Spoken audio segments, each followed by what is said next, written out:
Hi, my name is Jim Cooper. I'm the Senior Petrochemical Advisor with the American Fuel and Petrochemical Manufacturers.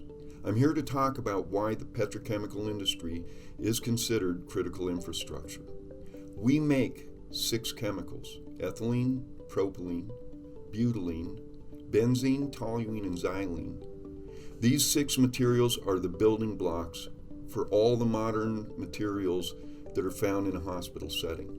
From the masks that the surgeons are wearing, to the protective gloves, the gowns, the booties, even the draperies, IV bags, the tubing, single-use syringes, all these start with those 6 chemicals. We have to operate 24/7, 365 days a year to enable these materials to go through these supply chains. That's why we're considered critical infrastructure.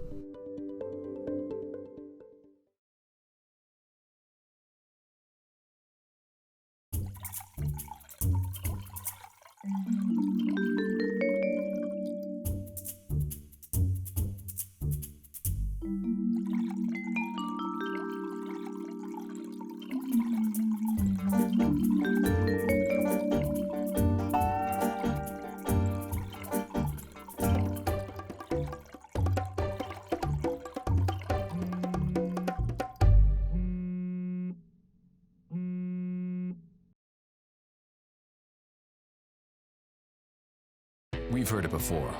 The call to serve. At the turn of the century, Americans were essentially limited to traveling by horse. We answered, producing the gasoline that fueled America's rise to an economic powerhouse. In the 1930s, the Great Depression had the economy reeling. We answered, creating jobs and everyday products that made lives better. In the 1940s, the Axis powers threatened to destroy the free world. We answered, producing the fuel that enabled the Allies' airstrikes. In the 1970s, an energy crisis ground America to a halt. We answered, becoming the most efficient crude refining system in the world. In 2020, the coronavirus came to our shores. We answered, working around the clock to produce the raw materials for the masks, gloves, and sanitizers needed to protect us all. When the next call comes, we'll be right there with you, ready to answer. Oh, it's beautiful today. I absolutely love to fly. It's my favorite thing to do. Niner 76 Whiskey Bravo's airborne. My name is Michael. I'm the founder of Pilots to the Rescue.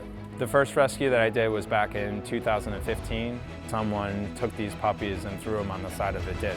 1000 climbing, I dead 976 Whiskey Bravo. After I rescued those puppies, I realized that there's such a need for rescuing animals. Today we're going to be rescuing 16 animals, 12 puppies, 4 dogs. North Carolina has a big overcrowded shelter. They're getting 50 dogs a day, and if you don't get them out, they unfortunately have to euthanize them.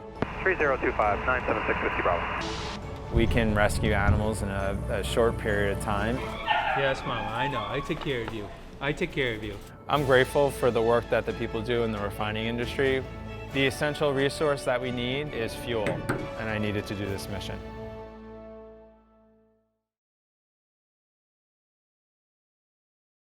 Raise your hand if you never want to do this again. We all want our lives back, but we also want to be safer and smarter tomorrow. America's fuel and petrochemical manufacturers know how to weather storms. We proudly keep essential services running, and we're making the key ingredients for new products, like reusable PPE, advanced testing, and cleaning solutions that help bring us all safely back together. This is how we make progress.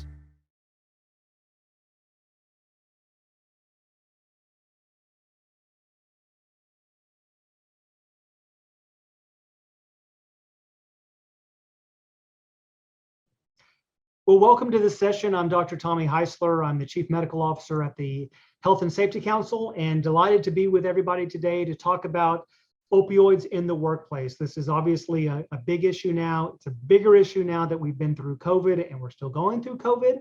So welcome. I hope you enjoy this session. I'm going to share my screen here. Here we go. All right. Working in the opioid epidemic. So what are the goals of this course today? We're going to look at understanding the current crisis, identifying the liability and risk to the industry, and propose solutions. You know, we want to understand what this opioid epidemic looks like in the US as a whole, and then down to the boots on the ground. What does it look like for my company, for my workforce, for my workers? And then what are the solutions? Are there solutions? How are we looking? Are we headed in the right direction? Are we headed in the wrong direction? What does that look like? So let's look at some facts here. Here's a nice map of the US. 325 million people living in North America. 97 million, that's about 1/3 of everybody living in the United States has taken some form of an opioid, right? Look, I have. One time I cut open my thumb, I went to the ER, whether or not I needed it or not, I was written a prescription for hydrocodone. You go and you break your arm, you get a prescription for hydrocodone, right? Almost 1/3 of all of us have taken some form of an opioid. 11 million have misused that prescription in some form. Now, this could be you took 4 pills instead of 2 pills that was written on the bottle. You ran out of your pills and you knew that Aunt Sally had a bottle in her prescription cabinet and she said, yeah, here's some of mine, take mine. Somehow, 11 million people have misused the prescription that they were given. This is the number 49,860. This is the number of opioid deaths related to overdoses from opioids. But this is the number, folks, pre-COVID. We've got some brand new numbers and statistics post-COVID that I'm going to show you, okay? Let's look at it now. This is the overall number of drug-related overdose in the US, okay? This is any drug. This is heroin, this is opioids, this is cocaine, this is everything, right? You can see that trend line didn't get better from 1999 till about 2017. Then 2018, we thought, oh, look, it's dropped for the first time in years. Then it kind of ticked up in 2019. And folks, we had a suspicion that COVID was not going to do us any favors when it came to drug overdose deaths, right? You're at home, you don't have a job, you have no income, you're relying on the government, you can't pay your bills. What do people tend to fall to? Drugs to solve their problems. Look where we are now, folks, in 2020. Not good. That number skyrocketed in 2020. And we're still gathering the data on this, but this is what we have right now looking into 2020. Not good. Let's look at this graph as it relates to just opioids. This is just opioids, okay? Look what happened during COVID. It wouldn't even stay on my graph. A huge increase of opioid-related deaths. We for all the work that we've done over the past 5-10 years was totally erased during COVID. An awful statistic to look at. When you try to break apart the different drugs that cause overdose deaths, right? You can see there's heroin, antidepressants, cocaine. Look at synthetic opioids. It just skyrockets up there. It surpasses every other type of drug-related overdose death. Now, if I were to ask you, hey, you think hydrocodone kills more people or do you think cocaine kills more people? I would have said cocaine, but look at those numbers. Opioids kill vast amounts of people, more than any other drug category. You know, let's look at it compared to some real life scenarios, right? Let's look at the number of daily opioid deaths. How many people die every day from an opioid overdose? Around 115 every single day, okay? Well, let's look at that compared to car accidents, right? We always hear car accidents is the most likely way you're gonna die, right? It's actually less, folks. Motor vehicle accidents kill less people every day than opioids do. Well, let's look at gun violence. We always hear about gun violence, right? We have to stop gun violence. It's killing too many people. Look at gun violence. Far less than opioids. Opioid overdoses are a huge problem in this country right now. Look at my last little bullet point there. 80% of heroin users started with a valid prescription of an opioid. 80%. Can you believe that? 80% of the heroin addicts right now are heroin addicts because they were written a prescription for a painkiller. What an awful statistic that we have. You know, opioids are nothing new. We were giving this to kids back in the early 20th century, right? We were giving morphine as cough syrup. We finally realized, well, that's probably not a good way to do things. So, we stopped manufacturing heroin as a medication. And what did? We replaced it with oxycodone. Did that do us any favors? Of course it didn't, as you saw from those trend lines at the beginning. How does opioids work? Well, they secrete large amounts of dopamine, and our body loves dopamine. If you give a kid a piece of candy, what do they want? More candy, right? Their eyes open up. Oh, I need that candy. I want that candy bar. It's dopamine. When you give somebody an opioid, it triggers large amounts of dopamine, and our brain likes dopamine. So our brain starts to trigger our bodies to say, I want more. I want more. I want more. I want larger amounts. I want it more frequently. And then you become an opioid addict. What are the side effects of opioids? Well, we talk about how great of pain relievers they are, but we oftentimes don't talk about all this. Constipation is a big one when you're taking an opioid. Nausea, vomiting, dependence, addiction, slow breathing, sedation. So when you think about side effects of somebody taking opioids, do you want a worker climbing 200 feet above ground on a scaffold, working, who's sedated, who's throwing up, who's nauseated? Probably not. That's probably a safety risk to have that worker on this medication with all of these potential side effects.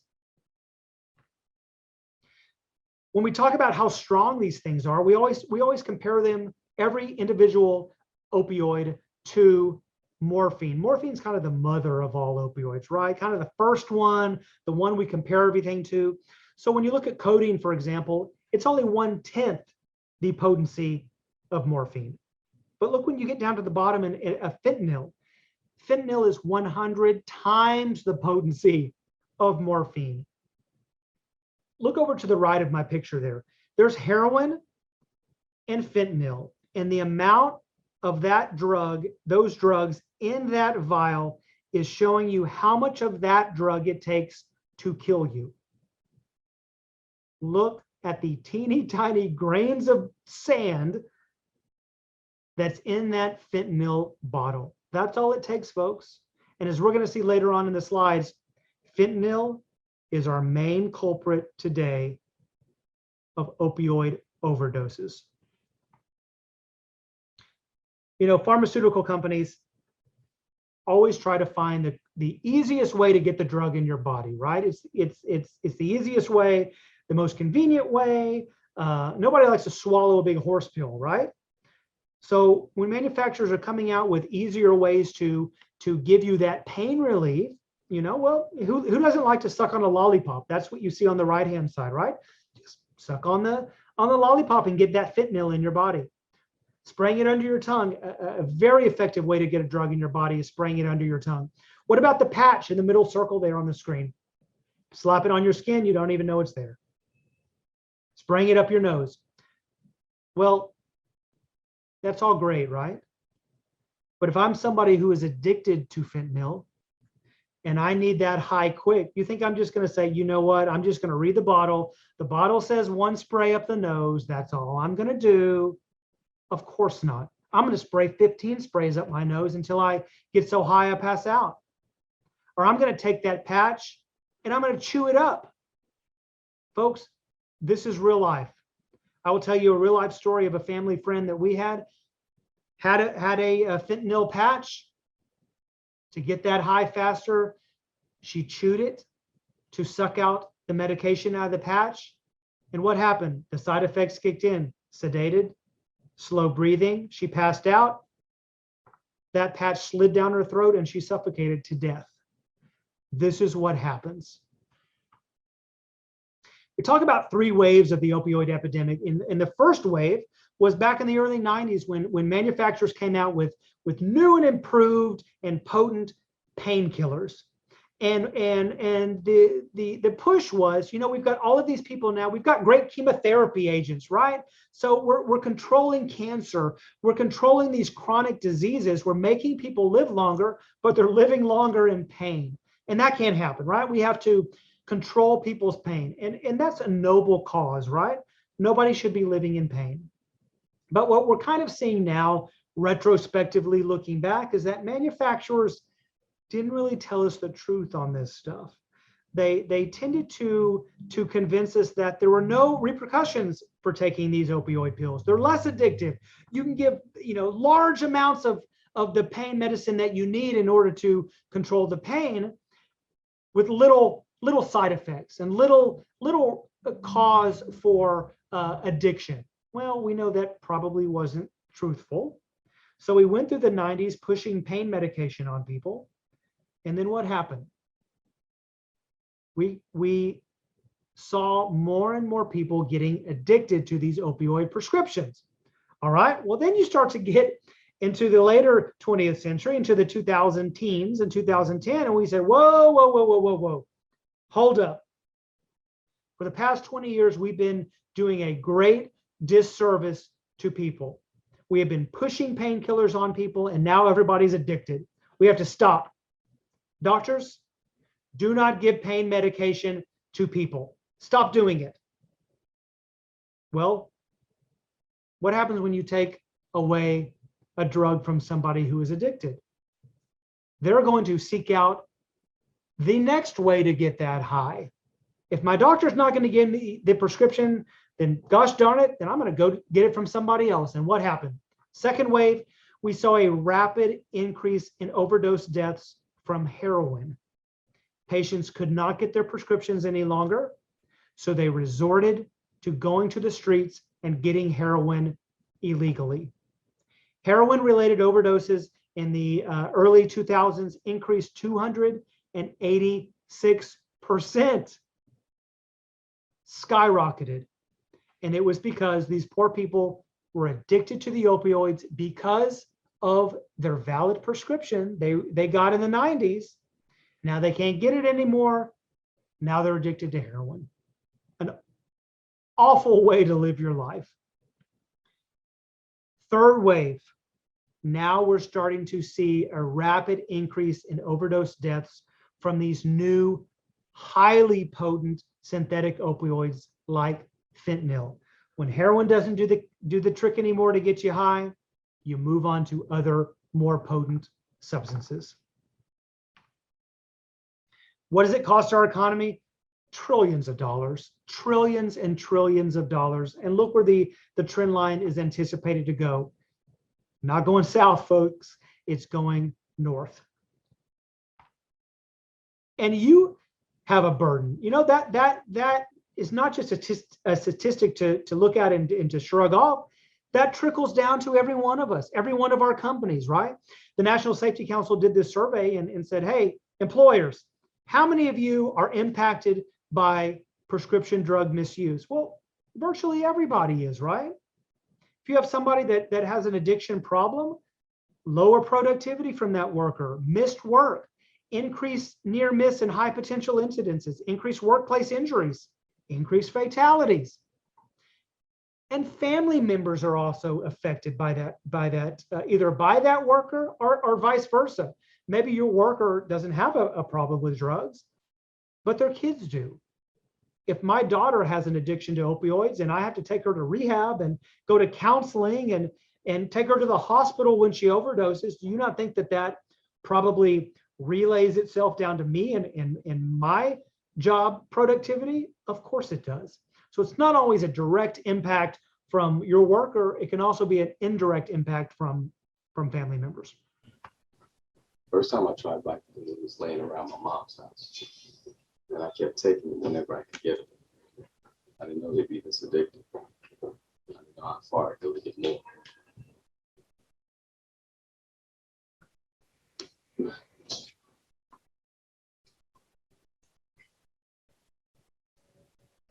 opioid dependence can happen after just 5 days. Know the truth, spread the truth.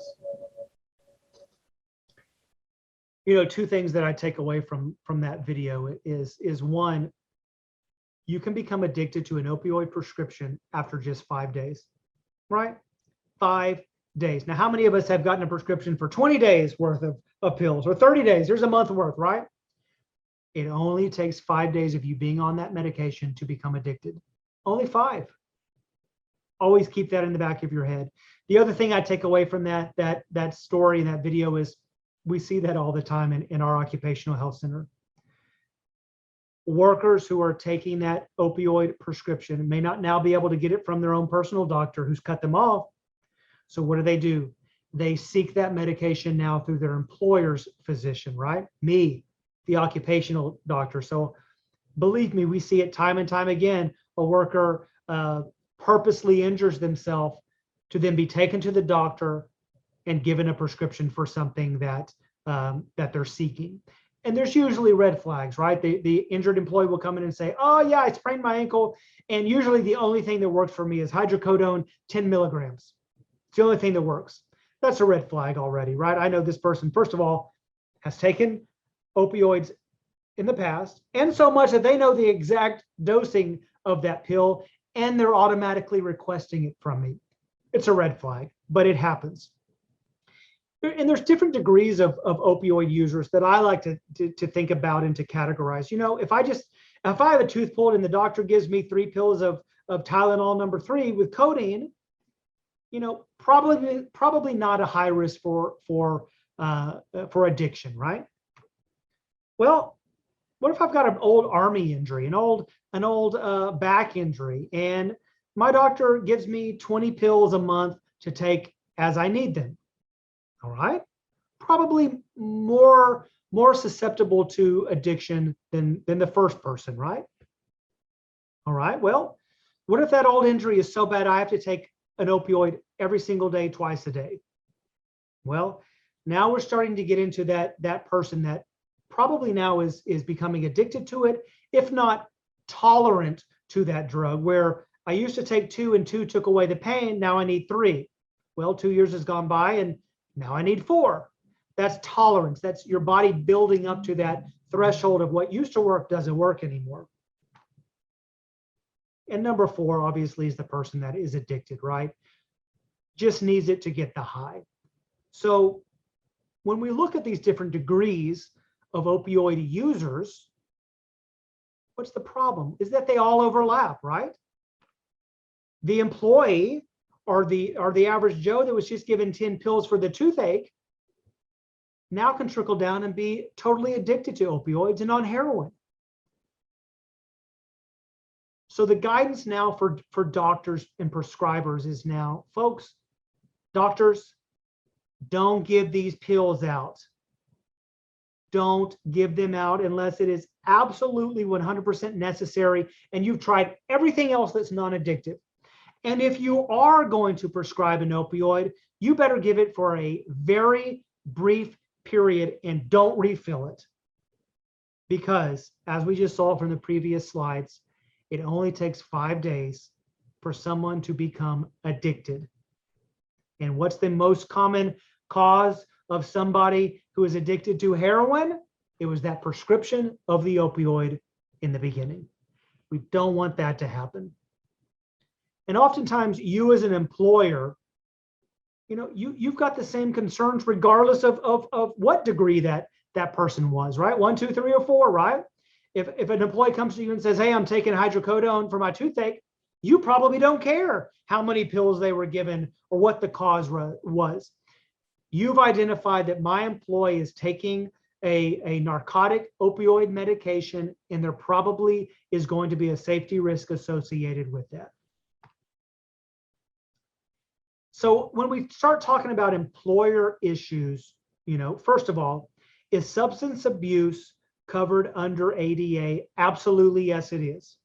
If you have an addicted person to a drug or a substance, they are covered under ADA with some caveats. They have to have either completed a rehab program and totally off the drug, are they currently in the rehab program and off the drug, right? If they're taking the drug in which they're addicted to, they're not covered, right? It's not good enough to say, hey boss, I'm in a rehab program for heroin, and they keep testing positive for heroin. They're not covered, right? They're obviously still addicted and still using the drug. Number 3 is interesting. If the employer wrongly accuses the employee of having an addictive problem, then they're automatically covered under ADA. So don't wrongly accuse somebody of being an addict, because if you do, now that employee is fully covered, whether or not they're addicted or not. Okay? So this is a great question, right? Well, doc, half the time I don't know they're taking an opioid because they have a prescription, and I'm never gonna see that, right? Well, that's true. Oftentimes you may not be aware, but sometimes they're going to test positive, right, if they don't have a legal prescription. And sometimes the MRO is going to notify you. The MRO is actually obligated to tell an employer if an employee tests non-negative for a drug, and maybe they have a legal prescription for that hydrocodone. But I, as an MRO, am supposed to tell you as the employer, hey, employer, this person has a negative drug screen, but they are taking something that may pose a safety risk. You as the employer need to investigate that and figure out what's going on. Okay? If you find out that, yes, my employee has a problem or is taking a drug, and they come to you and they say, yeah, I'm taking this, and my doctor says I need an accommodation for it. Okay? You, the employer, have to go through a legal process, all right? And of course, you'll discuss this with your legal counsel at your company. But just at a high level, if a person comes to you and they say, I'm addicted to a medication or a drug, I'm covered under ADA, I need an accommodation to do my job. You have to go through a process of trying to accommodate that worker. You have to. The interaction process is that dialogue, the dialogue and deliberation and information gathering to figure out what's the problem and how can I try to accommodate it. You have to go through that process. Legal case. True legal case. Employee found to be taking morphine and was asked by his employer to explore other medications with his physician that might be less of a risk of injury on the job site. The employer said, nope, I like my morphine. I'm not going to go back and ask. The employee was then terminated. Of course, it went to court. The court ruled in favor of the employer. Why? Because the employee did not participate in that interaction process. The interaction process is not one-sided, it's two-sided. Both sides have to participate and meet in the middle somewhere. If one side says, nah, we're not going to participate, guess what, folks? If it goes to court, most likely that side who didn't go through the process is not going to win the case. So talk to that worker, go through the interaction process. You're going to involve HR, you're going to involve legal, you're going to involve safety, but you have to go through the process because these people are covered under ADA and EEOC. You have to go through the process. Now, can I require the employees to disclose their medication? Yes, you can. This has been ruled by in courts, but you have to do it company-wide, and you have to do it for medications that show a reasonable suspicion. You can't ask somebody to disclose their hormones or their birth control or anything like that. You have to say company-wide, you should tell us if there is a safety risk associated with a medication you may be taking. If a medication may affect your performance, you need to let us know. You have the right to ask that. Can I terminate that employee if I find out they've got an addiction? No, you can't. Not on that basis alone. That's illegal. You can't discriminate because somebody has an addiction process. But then on the flip side, do I have to keep them if they can't perform their job? No. But you have to go through that process to make sure an accommodation could not be explored. And folks, we're talking about people that have an addiction problem and they're going through rehab and they're going through the process, right? We're not talking about the heroin user, right, who just popped positive on heroin. You terminate them immediately. It's the people that have come to you formally and said, I've got an addiction problem, I'm going through treatment, and I need to ask for an accommodation.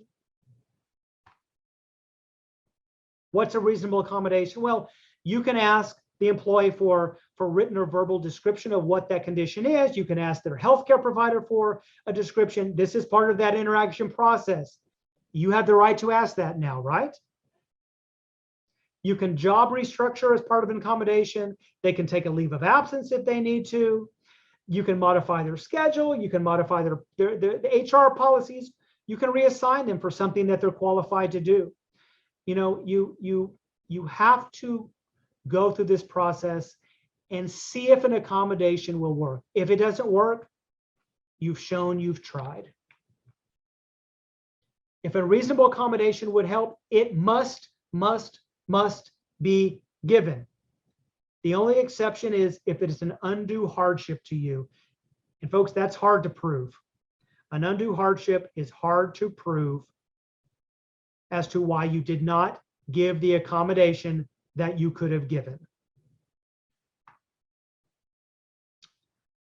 Find out as much information as you can. Talk to the employee, review their job tasks, seek a medical exam and opinion if you want to. You're trying to assess the risk and to see if something can be accommodated. Again, the EEOC says the worker must pose a direct threat for you to say you're terminated. If they are protected, in order for you to terminate them, you must show they pose a direct threat, a significant risk of substantial harm. Remember that. A significant risk of substantial harm to themselves or others that cannot be eliminated or reduced by the accommodation. You can't just say, well, you know, they're taking this pill, I think they might kill somebody. That's not enough. That's not enough. You absolutely cannot go that route. They have to pose a direct threat. It's not good enough to go off of perception or fear. The EEOC says, but you can use previous history, right? This person's fallen off the ladder 4 times now because they're taking this pill and it's sedating them. That's probably good enough. You can get a medical opinion from a doctor to say, you know, Dr. Hysler, do you think this medication poses a risk? Yes or no? Make sure you go through these processes so you don't end up in a legal situation. What are the solutions? Well, you know, try to get the worker back to work as much as you can. Try to offer an accommodation if there's one out there. Seek a fitness for duty exam if needed. Fitness for duty exams are great pieces of tools in your tool chest, right? Send them to the occupational doctor that you know and you have a relationship with. Call the doctor up and say, Doc, this is what the person is taking. These are our job tasks. These are our red flags that we potentially see. Give us an answer. Give us an opinion. Talk to the doctor like we said. Provide them all the information. It allows the doctor to better identify if there's a risk and to better give you a solution. You know, the government has tried over the past several years to kick in billions of dollars with bills passed in Congress to try to alleviate this epidemic. They're trying. They see it's a problem. You know, new landmark lawsuits are being settled, knowing that pharmaceutical companies have a role to play here in these people that are addicted from their pills. You know, we're trying to get doctors to write less prescriptions, right? We're sort of seeing that curve kind of flatten out over the past couple of years. So we hope that is ongoing. You know, here's hotspots across the U.S. where the majority of opioids are being issued and prescribed. You know, when you look at different solutions of painkillers, guess what, folks? We've done studies on this. Good old-fashioned ibuprofen and Tylenol work better in blind studies versus hydrocodone, codeine, Percocets. It's amazing, right? Ibuprofen and Tylenol kill pain more effectively than other stronger things. Yet we think, oh, my pain's 10 out of 10. I've got to have an opioid. I've got to have a strong painkiller. It's just not the case. There are employer toolkits out there. National Safety Council has great solutions out there. They're all free. 5-minute safety talks for you to give at your job site. You know, we do a great job of doing 5-minute safety talks on back strains, on stretching, on heat stress. Do we ever do one on opioids and drug addiction? No, we probably don't. We should. And there are 5-minute safety talks you can do with your workforce. So that's the end of my presentation. Obviously, the goal is to end this pandemic, help your employees, help your workforce, help yourselves, help your family members. I hope that you got something out of the session today, and I hope that you come away with this with some new knowledge and hopefully some takeaways that can help you with getting your workforce off of these pills, away from these pills, and a safer and more healthy workforce. I appreciate it. You guys take care.